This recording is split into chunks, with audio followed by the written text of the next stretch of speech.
laicos josefinos en Cuba están conformados por una serie de grupos de hombres y mujeres en diferentes lugares del país. Está un grupo de Las Cañas, está un grupo en Santa Clara y un grupo en Santi Espíritu.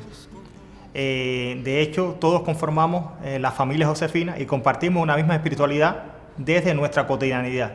Las siervas de San José desde su profesión religiosa y nosotros, los laicos josefinos, desde nuestra vida cotidiana, enraizados en el mundo de hoy. Yo llevo ya 10 años unida a la sierva de San José y ha influido mucho desde mi trabajo, porque yo fui profesora, y después ese mismo carisma que me inculcaron ellas del amor al trabajo, la sencillez, la pude llevar a mi aula.